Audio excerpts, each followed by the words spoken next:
Notre secours est dans le nom du Seigneur qui a fait le ciel et la terre. Nous continuons notre description idyllique, j'allais dire édénique, du royaume de Salomon.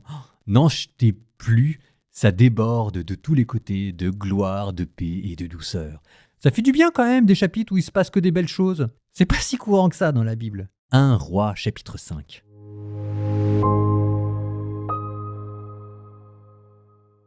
Salomon dominait sur tous les royaumes, depuis l'Euphrate, le fleuve, sur le pays des Philistins, et jusqu'à la frontière de l'Égypte. Ils acquittèrent un tribut et servirent Salomon tous les jours de sa vie. Les vivres de Salomon comprenaient, pour chaque jour, 30 quintaux de semoule et 60 quintaux de farine, 10 bœufs gras, 20 bœufs de pâturage, 100 moutons, de plus des cerfs, des gazelles, des chevreuils et des volailles engraissées. Car il était maître des régions en deçà du fleuve Euphrate, depuis Tifsa jusqu'à Gaza, maître de tous les rois des régions en deçà du fleuve, et il avait la paix sur toutes ses frontières alentours. Juda et Israël habitèrent en sécurité, chacun sous sa tente et sous son figuier, de Dan jusqu'à Beersheba, durant toute la vie de Salomon. Salomon avait 40 000 stalles pour les chevaux de ses chars et 12 000 chevaux de selle. Les préfets mentionnés plus haut approvisionnaient le roi Salomon et ceux qui partageaient la table du roi. 1 mois chacun à tour de rôle, ils ne les laissaient manquer de rien. Quant à l'orge et au fourrage pour les chevaux et les attelages, chacun les apportait sur ordre, là où séjournait le roi.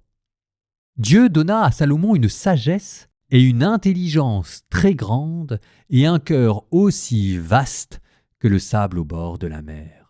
Grande était la sagesse de Salomon, plus que la sagesse de tous les fils de l'Orient, plus que toute la sagesse de l'Égypte.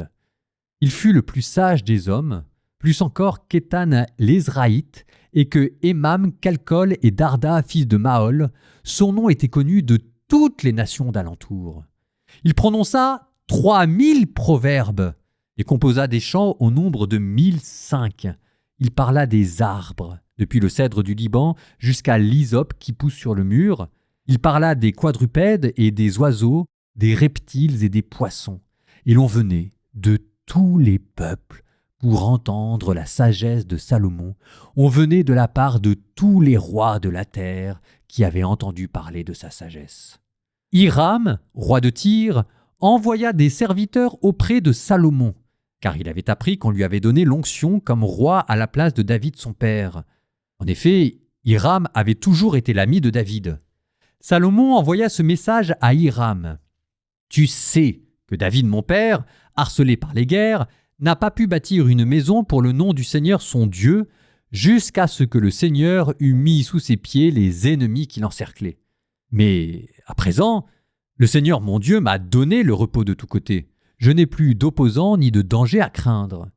Ainsi j'ai décidé de bâtir une maison pour le nom du Seigneur mon Dieu, selon la parole du Seigneur à David mon père, ton fils, celui que je mettrai après toi sur ton trône, c'est lui qui construira la maison pour mon nom. Maintenant donc, ordonne que l'on coupe pour moi des cèdres du Liban. Mes serviteurs travailleront avec les tiens, et je te donnerai pour leur salaire ce que tu me fixeras. Car tu sais qu'il n'y a personne chez nous qui sache couper les arbres comme les gens de Sidon. » Dès qu'il eut entendu le message de Salomon, Hiram se réjouit très fort et il dit « Béni soit aujourd'hui le Seigneur, qui a donné à David un fils d'une telle sagesse pour gouverner ce grand peuple. » Puis Hiram envoya dire à Salomon « J'ai reçu ton message, je te donnerai du bois de cèdre et du bois de cyprès, comme tu le désires. Mes serviteurs les feront descendre du Liban à la mer. » Et moi je les assemblerai en radeaux sur la mer à destination de l'endroit que tu m'indiqueras. Là je les ferai démonter et tu en prendras livraison. De ton côté tu me donneras des vivres pour ma maison comme je le désire. » Ainsi Hiram livrait à Salomon en bois de cèdre et en bois de cyprès tout ce qu'il désirait.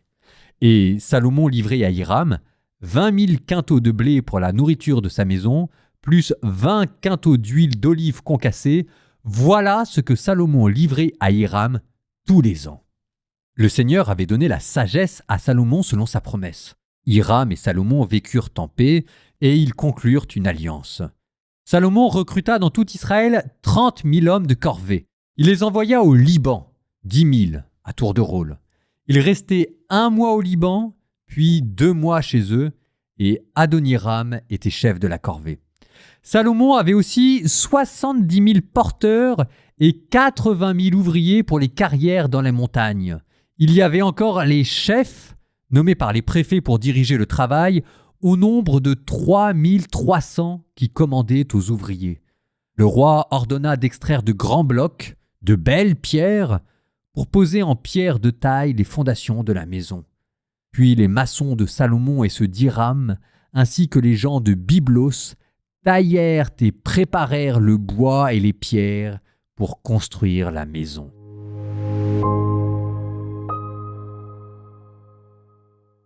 Nous avions quitté le dernier chapitre, 1 Roi chapitre 4, avec la liste des hauts dignitaires, et l'on pouvait comparer cette cour royale autour de Salomon à la cour céleste qui entoure Dieu dans le ciel. Mais là, c'est un autre thème que l'on avait déjà vu et qui refait son apparition. Salomon, nouvel Adam, ou plutôt, plus que nouvel Adam, celui qui accomplit la mission adamique. De la même manière que Dieu avait dit à Adam de régner en maître sur toute la création, le texte nous dit que toute cette terre du Proche-Orient est sous domination de Salomon. C'est plus le Tigre, le Picheron, l'Euphrate et l'Écheron, qui étaient les fleuves du paradis, c'est l'Euphrate à l'est et l'Égypte au sud, mais un empire idyllique qui est entré dans le repos, le sabbat, la paix, le shalom de Dieu. Et c'est là que notre Bible passe d'un premier thème, la comparaison avec Adam, à notre deuxième thème de la sagesse.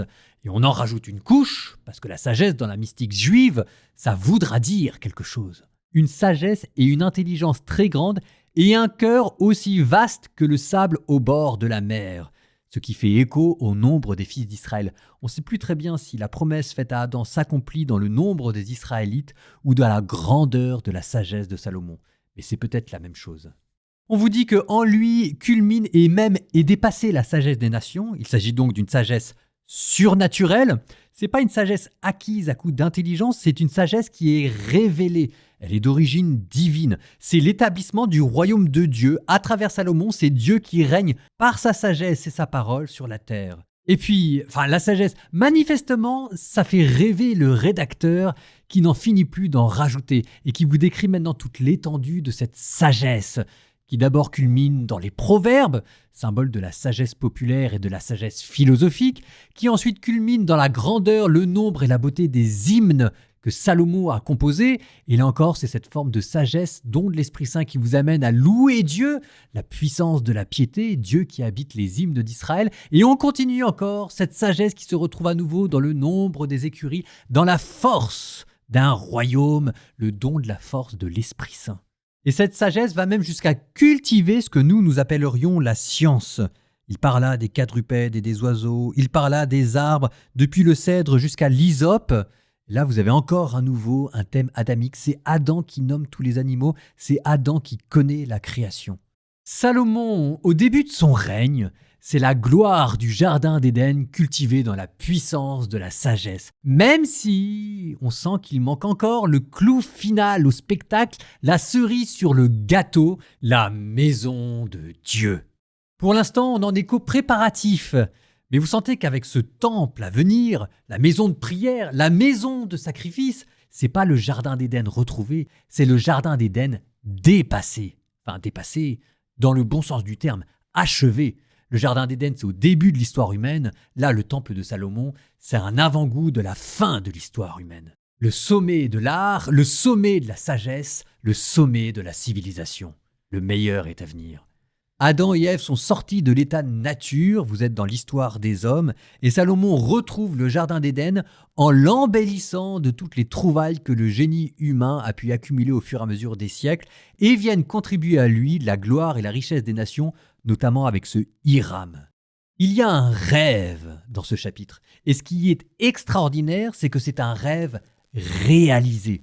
C'est un rêve dans lequel on a retrouvé le bonheur, le royaume de Dieu et le jardin d'Éden, mais le jardin d'Éden contemplé sans nostalgie, comme d'un trésor qu'on avait perdu, mais au contraire avec une vision optimiste de l'histoire humaine. Ce jardin d'Éden, c'est le sommet de la civilisation. C'est là où va culminer l'art, c'est là où va culminer le génie humain. C'est pas quelque chose qui était à l'origine de l'histoire humaine, c'est quelque chose qui en est l'aboutissement. D'où ces constructions, d'où ces relations diplomatiques faites de paix et d'admiration réciproque, d'où ces proverbes, d'où cette science, d'où cette maison de prière. C'est le sommet de l'art, c'est le sommet de la musique, c'est le sommet de la connaissance. C'est une certaine forme d'espérance sur ce que peut être l'histoire humaine. Enfin, je veux dire, l'histoire, le progrès, la civilisation, il faut bien que ça culmine quelque part.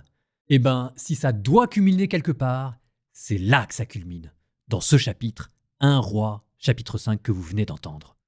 Psaume 89. D'âge en âge, Seigneur, tu as été notre refuge. Avant que naissent les montagnes, que tu enfantes la terre et le monde, de toujours à toujours, toi, tu es Dieu. Tu fais retourner l'homme à la poussière. Tu as dit « Retournez, fils d'Adam ». À tes yeux, 1000 ans sont comme hier. C'est un jour qui s'en va, 1 heure dans la nuit. Tu les as balayés, ce n'est qu'un songe. Dès le matin, c'est une herbe changeante. Elle fleurit le matin, elle change. Le soir, elle est fanée, desséchée. Nous voici anéantis par ta colère. Ta fureur nous épouvante. Tu étales nos fautes devant toi, nos secrets à la lumière de ta face. Sous tes fureurs, tous nos jours s'enfuient, nos années s'évanouissent dans un souffle. Le nombre de nos années, 70, 80 pour les plus vigoureux. Leur plus grand nombre n'est que peine et misère. Elles s'enfuient, nous nous envolons. Qui comprendra la force de ta colère? Qui peut t'adorer dans tes fureurs? Apprends-nous la vraie mesure de nos jours, que nos cœurs pénètrent la sagesse. Reviens, Seigneur. Pourquoi tarder? Ravise-toi par égard pour tes serviteurs, rassasie-nous de ton amour au matin, que nous passions nos jours dans la joie et les chants. Rends-nous en joie tes jours de châtiment et les années où nous connaissions le malheur. Fais connaître ton œuvre à tes serviteurs et ta splendeur à leurs fils. Que vienne sur nous la douceur du Seigneur notre Dieu, consolide l'ouvrage de nos mains. Oui, consolide l'ouvrage de nos mains.